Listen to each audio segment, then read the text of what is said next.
नमस्कार, आप देख रहे हैं न्यूज इंडिया। आपके साथ मैं हूं अभिषेक। मध्य प्रदेश सरकार में बड़ा फेरबदल देखने को मिला है। लखन पटेल से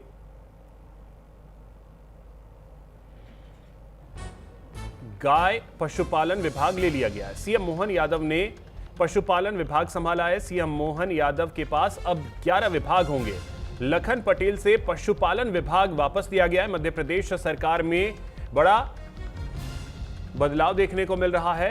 राज्य मंत्री स्वतंत्र प्रभार लखन पटेल से पशुपालन और डेयरी विभाग वापस ले लिया गया है। मुख्यमंत्री मोहन यादव ने यह विभाग अपने पास रख लिया है। इस संबंध में गजट नोटिफिकेशन जारी कर दिया गया है। लखन पटेल 2 बार के विधायक हैं। वहीं मुख्यमंत्री के पास पशुपालन समेत अब 11 विभाग हैं।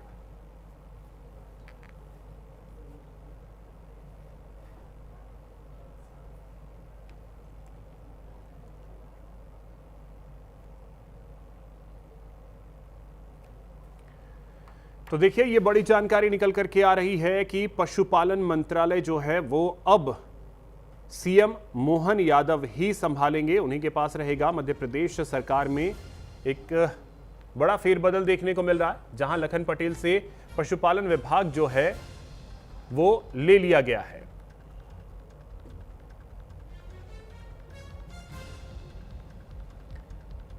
तो मुख्यमंत्री मोहन यादव के पास अब कुल 11 विभाग होंगे। इससे पहले 10 विभाग उनके पास हैं, लेकिन अब पशुपालन विभाग जो है वो भी उनके पास ही रहेगा। लखन पटेल से पशुपालन विभाग लिया गया।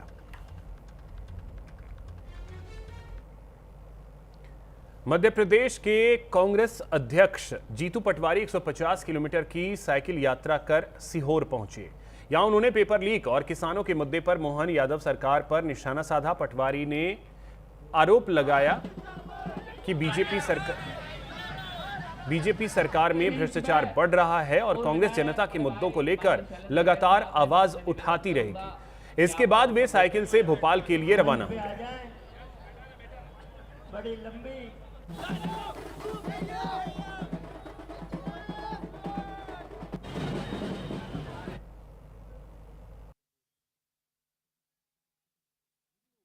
गैर राजनीतिक नैरेटिव जिसमें बच्चों के भविष्य की और शिक्षा की सुरक्षा की बात होती है। राहुल गांधी जी ने कांग्रेस और बीजेपी से ऊपर उठकर एक विचार अभिभावकों के बीच में दिया और ये कहा कि क्या देश में आज शिक्षा की सुरक्षा, नौकरियों में पारदर्शिता, परीक्षाओं में पारदर्शिता होनी चाहिए। इसके लिए एक ईयरली कैलेंडर सरकार को लागू करना है। 25 बच्चों की जो मौत हुई, इसके लिए धर्मेंद्र प्रधान दोषी है, तो फिर उनका इस्तीफा क्यों नहीं? 90 बार पेपर लीक, दोषी कोई नहीं। 50 बार परीक्षाएं ले रहे, दोषी कोई नहीं। जिन लोगों ने ये पाप किया वो सरकार में आप बड़े बड़े पदों पे हैं, तो आखिर कैसे बच्चों की सुरक्षा, इनके भविष्य की सुरक्षा, कैसे विश्वगुरु बनेगा देश? मंडला जिले के मवई विकासखंड में पीएम जनमन योजना को लेकर चौंकाने वाली बात सामने आई है। दरअसल इस योजना के तहत बन रही सड़क में भ्रष्टाचार के आरोप लगे हैं। ग्रामीणों का दावा है कि निर्माण पूरा होने से पहले ही सड़क उखड़ने लगी है और बारिश में परेशानी बढ़ रही है। हर्राटोला से सठिया मार्ग का निर्माण हरीन खेड़े इंटरप्राइजेस ने कराया था। युवा कांग्रेस ने मामले की उच्च स्तरीय तकनीकी जांच और दोषियों पर कार्रवाई की मांग की है।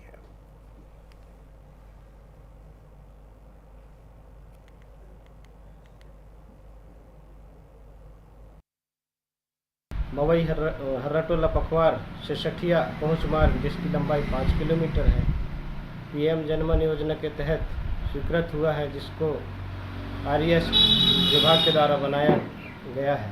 पुलिया का काम अपूर्ण है, लेकिन कागजों में उसको पूर्ण बताया गया है। दुर्भाग्य है कि यह रोड बनने से पहले ही दम तोड़ चुका है। जगह जगह गड्ढे हो गए हैं, बीच रोड में फटने लगे हैं। हम प्रशासन से मांग करते हैं निष्पक्ष जांच कर दोषियों पर कार्रवाई हो। इंदौर में एक शख्स ने एलपीजी सिलेंडर से पानी निकलने की शिकायत जिला प्रशासन से की है। विकास नगर निवासी राजेंद्र करोले का आरोप है कि उन्होंने श्री छाया गैस एजेंसी से इंडेन का सिलेंडर लिया था, लेकिन सिलेंडर से गैस की जगह पानी निकलने लगा। जांच में सिलेंडर के अंदर पानी होने की पुष्टि का दावा किया गया। पीड़ित ने प्रशासन से गुहार लगाई है कि उसे बिना अतिरिक्त शुल्क नया सिलेंडर उपलब्ध करवाया जाए।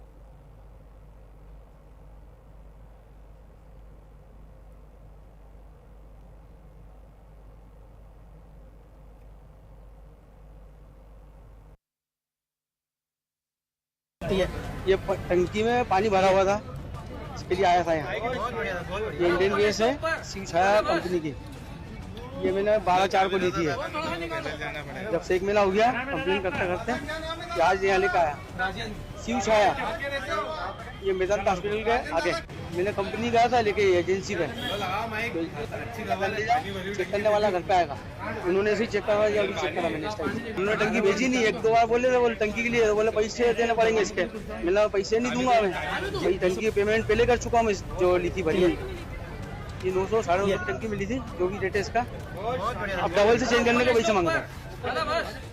बोले जो गैस जल गई है उसके अलावा जो पैसे देने पड़ेंगे 700-750 रुपए।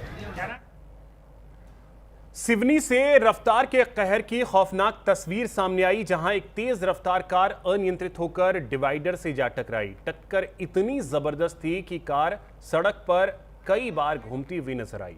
ये पूरा मंजर सड़क पर लगे सीसीटीवी कैमरे में कैद हो गया। वीडियो में देखा जा सकता है कि कैसे कार टक्कर के बाद बेकाबू होकर हादसे का शिकार हुई। ये तस्वीरें आप देख सकते हैं। हादसा सिवनी के लुघरवाड़ा इलाके में पुरानी अग्रोहा लॉन के पास हुआ।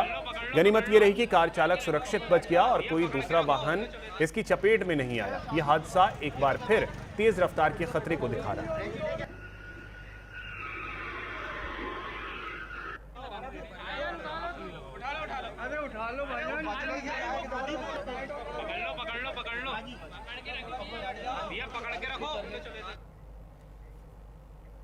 सीहोर में ओवरलोडिंग की वजह से 40 मजदूरों से ठसाठस भरी पिकअप पलट गई। हादसे में 23 मजदूर घायल हो गए। पिकअप सवार मजदूर चरागवा और कूड़ा अमाड़ी गांव से लाहौद गांव धान की रुपाई करने जा रहे थे। रास्ते में ट्रैक्टर को ओवरटेक करने के दौरान पिकअप अनियंत्रित होकर सड़क किनारे खेत में पलट गई। हादसे के बाद चालक मौके से फरार हो गया। घायलों को इलाज के लिए अस्पताल में भर्ती करवाया गया है। वहीं पुलिस ने मामला दर्ज कर हादसे की जांच शुरू कर दी है।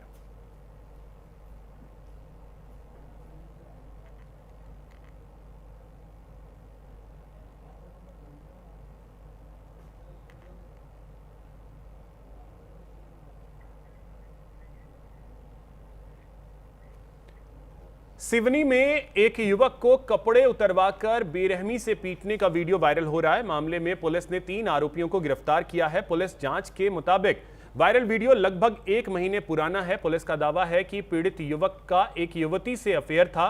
परिजनों को जानकारी मिलने पर उन्होंने अपने साथियों के साथ मिलकर युवक को खेरीटेक इलाके में घेर लिया और उसे निर्वस्त्र कर बेरहमी से पीटा।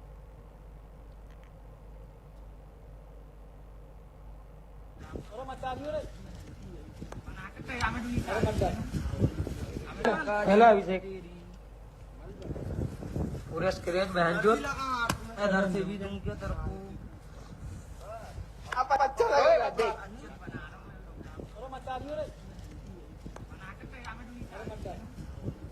पहला अभिषेक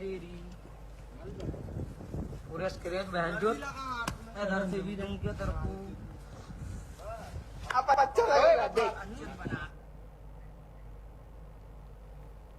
डिंडौरी जिले से महिलाओं की सुरक्षा और सोशल मीडिया के दुरुपयोग का गंभीर मामला सामने आया। इसको लेकर समनापुर थाना क्षेत्र में एक महिला ने अपने पति पर आरोप लगाया है। महिला के मुताबिक पति ने उसकी फोटो और मोबाइल नंबर को आपत्तिजनक टिप्पणी के साथ सोशल मीडिया पर वायरल कर दिया।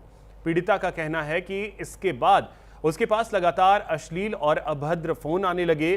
पीड़ित महिला का पुलिस पर आरोप है कि शिकायत के बावजूद पुलिस ने समय पर कार्रवाई नहीं की, जिसके बाद उसने मामले की शिकायत अतिरिक्त पुलिस अधीक्षक रेखा सिंह से की। एएसपी ने मामले की जांच कर आरोपी के खिलाफ कानूनी कार्रवाई और आपत्तिजनक पोस्ट हटवाने के निर्देश दिए हैं।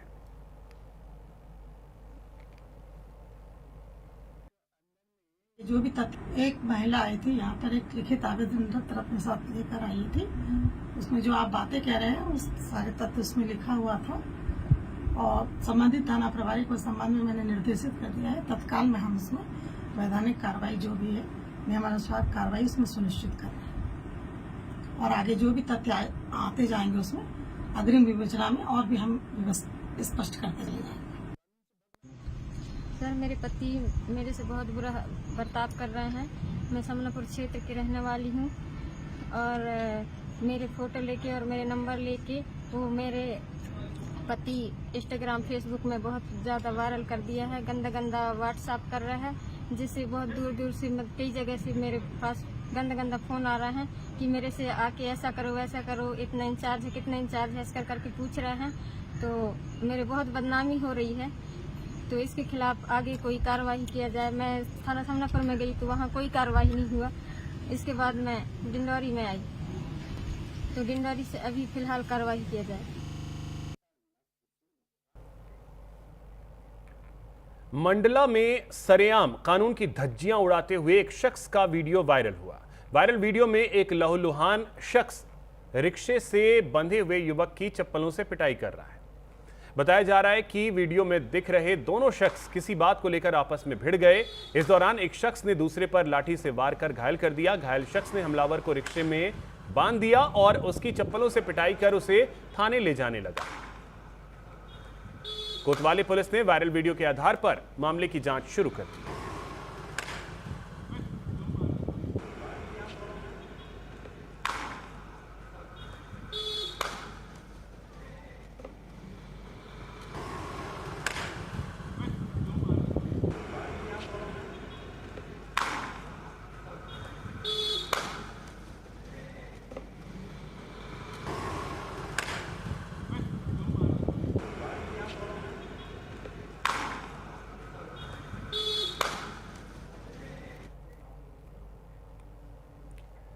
जबलपुर में नशा मुक्ति अभियान नशे से है दूरी 02 के तहत बड़ा आयोजन किया गया।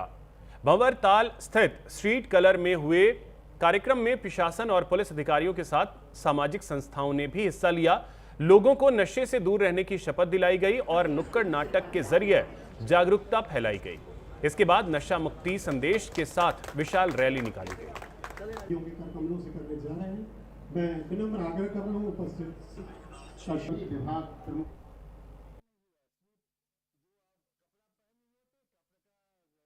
अभी जस्ट जानकारी प्राप्त हुई है, उनमें जो घायल है उनको हॉस्पिटल पहुंचाया गया है और अभी सबका इलाज चल रहा है और अभी सुरक्षित हैं लोग। बाकी जो हमारी टीमें हैं, अधिकारीगण हैं और स्वास्थ्य विभाग के अधिकारीगण हैं। सीएनजी को लेके एक दैनिक समाचार पत्रों में भी पहले इस चीज़ को उठाया गया था और उनके द्वारा भी इस चीज़ को किया गया था कि सीएनजी के बजाय जो है सीबीजी दिया जा रहा है और रेट में काफ़ी डिफरेंस होते हुए भी ग्राहकों से सीएनजी के दर लिए जा रहे हैं। तो उसमें एक टीम बना के ये दिखाया जा रहा है कि मतलब उसकी जो केमिकल कंपोजिशन वगैरह है उसकी जांच करा के जो शिकायत है या जो तथ्य समाचार में भी आए हैं उसकी पुष्टि कराई जाएगी। उसके बाद अगर आवश्यक लगेगा तो कार्रवाई की जाएगी।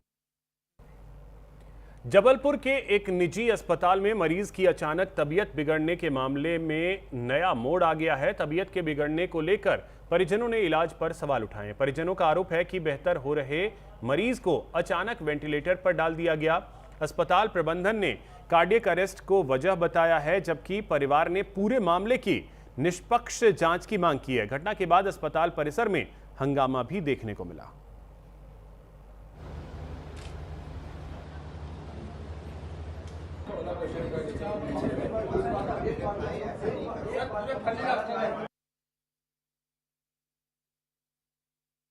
सारी रिपोर्ट नॉर्मल है, अचानक से क्या हो गया आधे घंटे में? टाइम चाहिए। मध्य प्रदेश के मुख्यमंत्री मोहन यादव ने बुधवार को इंदौर को बड़ी सौगात दी। सीएम ने 83 करोड़ रुपए की लागत से बनी 300 बिस्तरों वाली जिला अस्पताल की नई बिल्डिंग का लोकार्पण किया। भवन के उद्घाटन के दौरान मुख्यमंत्री ने इसे सेवा और सुशासन का नया मंदिर बताया। सीएम ने कहा कि स्वास्थ्य सेवाओं का विस्तार सरकार की प्राथमिकताओं में शामिल है। आधुनिक सुविधाओं से लैस यह अस्पताल आम लोगों को बेहतर इलाज उपलब्ध कराने में महत्वपूर्ण भूमिका निभाएगा।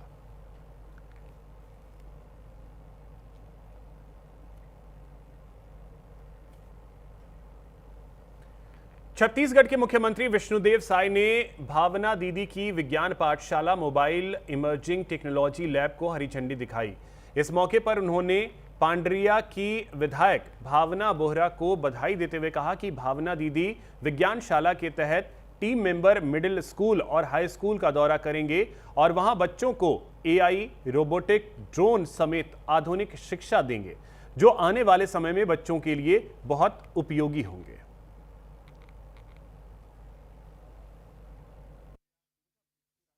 आज पंडरिया की विधायक महोदया श्रीमती भावना बोहरा जी को बहुत बहुत बधाई। वो हमेशा अपने विधानसभा क्षेत्र में कुछ न कुछ अनूठा पहल करते रहती हैं। वहाँ पर पूरे कॉलेज के स्टूडेंट लोगों के लिए फ्री में बस भी आने जाने के लिए प्रदान की हैं, मतलब लोकार्पित कर रही हैं, जो ये बस के रूप में है। और ये बस पूरा मतलब इमर्जिंग टेक्नोलॉजी का ये लैब है। जबलपुर में राष्ट्रवादी चालक सेवा संगठन ने आरटीओ दस्ते पर अवैध वसूली के आरोप लगाए हैं। इसका विरोध करते हुए बड़ी संख्या में ड्राइवरों ने विरोध प्रदर्शन किया। संगठन के संस्थापक रघुवंश प्रसाद विश्वकर्मा के नेतृत्व में चालकों ने जबलपुर कलेक्टर कार्यालय पहुंचकर अपनी समस्याओं से संबंधित एक ज्ञापन सौंपा। चालकों का आरोप है कि जबलपुर के चारों ओर आरटीओ की गाड़ियां तैनात रहती हैं, जो वैध दस्तावेज होने के बावजूद ड्राइवरों को परेशान करते हैं और जबरन एंट्री फीस के नाम पर अवैध राशि की मांग करते हैं। एंट्री फीस ना देने पर ड्राइवरों के साथ मारपीट की जाती है।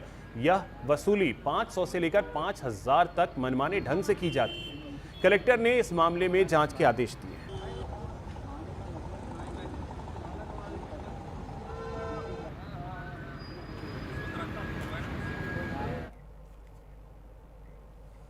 छत्तीसगढ़ में महादेव ऑनलाइन बेटिंग ऐप मामले में ईडी की बड़ी कार्रवाई जारी है।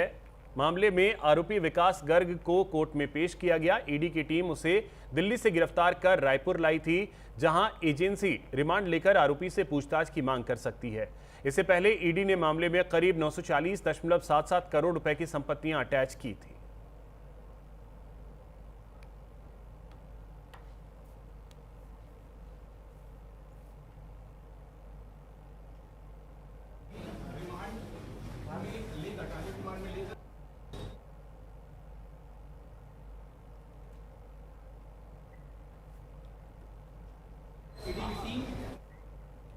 कटनी में पुलिस ने एक नकली गुटखा फैक्ट्री पर रेड कर एक शख्स को गिरफ्तार किया है। छापेमारी में पुलिस ने भारी मात्रा में नकली गुटखा, पैकेजिंग सामग्री और गुटखा पैक करने की मशीन जब्त की है। यह फैक्ट्री कटनी के बंगला लाइन स्थित एक मकान में संचालित हो रही थी। पुलिस जांच में यह पता लगाने की कोशिश की जा रही है कि यह नकली गुटखा कहां सप्लाई किया जा रहा था और इस अवैध कारोबार में और कौन कौन शामिल है।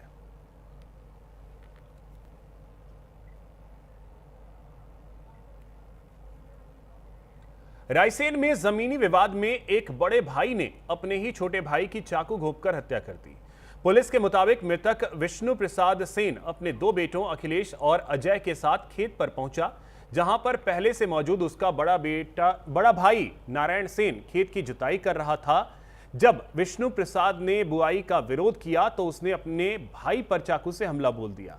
बीच बचाव के दौरान मृतक के दोनों बेटे भी गंभीर रूप से घायल हो गए। घटना का एक वीडियो भी सामने आया है, जिसमें खेत में दोनों पक्षों के बीच हाथापाई साफ दिख रही है।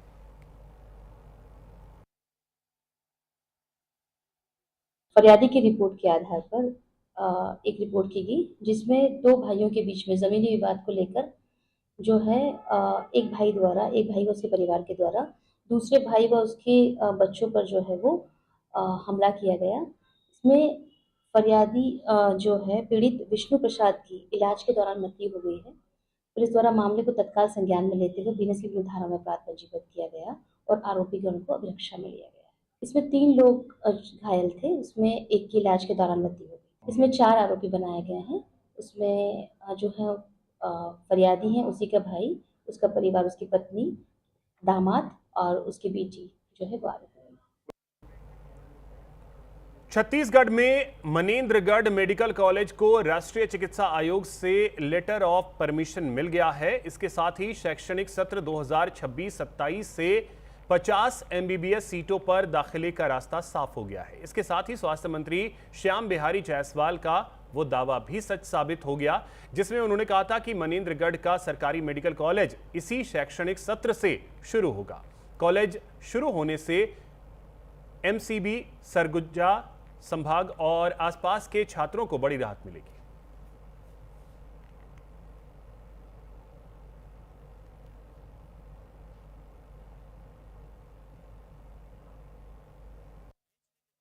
बहुत ही खुशी का विषय है।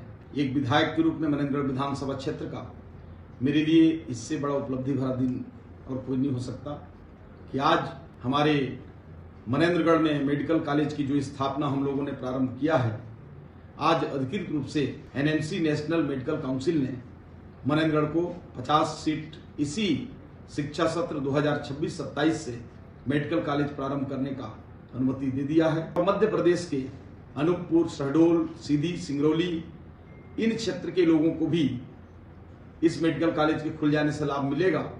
निश्चित रूप से हमारे वर्षों का जो सपना था, मनेंद्रगढ़ क्षेत्र के लोगों का वर्षों पुरानी मांग थी, आज पूरी तरह फलीभूत हुआ है।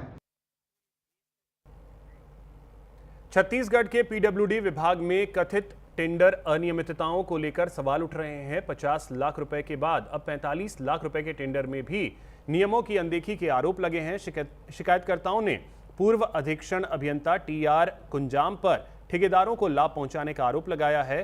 पूर्व अधीक्षण अभियंता TR कुंजाम के खिलाफ प्रमुख अभियंता को लिखित शिकायत दी गई है। मामले में निष्पक्ष जांच और कार्रवाई की मांग की जा रही है। इस पूरे मामले में एक और बड़ा सवाल जांच प्रक्रिया को लेकर उठ रहा है। आरोप है कि जिन अधिकारियों की भूमिका पर सवाल उठाए गए, जांच की जिम्मेदारी भी उन्हीं अधिकारियों को सौंप दी गई।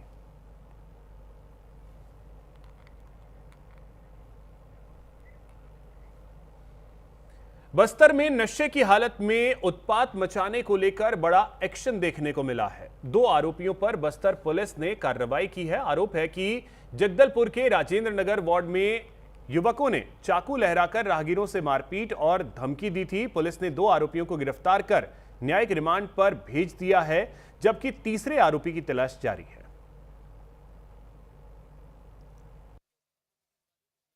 इसमें बोधघाट पुलिस के थाना प्रभारी सुमित चंद्रा एवं उनकी टीम और ब्लैक पैंथर टीम, इनका बहुत महत्वपूर्ण सहयोग रहा। इन्होंने त्वरित मैटर को कॉग्निजेंस में लेते हुए एक स्पेशल टीम का गठन किया था SP शलभ सिन्हा सर के मार्गदर्शन में, और वहां पर जाकर रात भर उन्होंने कार्रवाई करके 2 लोगों को पकड़ा था। और इसमें जो 3rd अभियुक्त है, इनकी पता तलाश अभी भी जारी है और इनको त्वरित मैं आश्वासन देता हूँ इसको भी अरेस्ट किया जाएगा। अभी इनको माननीय न्यायालय समक्ष पेश करने के लिए रिमांड पर भेज दिया गया है और हम चाहते हैं कि ऐसे और असामाजिक तत्व अगर रहेंगे उनके ऊपर और कड़ी से कड़ी कार्रवाई हो। अगर आसपास के एरिया में कोई अगर किसी को कंप्लेन होती है तो मैं अपील करता हूं बस्तर वासियों से और आपके मीडिया से भी कि आप हमको त्वरित। तो फिलहाल इस बुलेटिन में इतना ही। नमस्कार।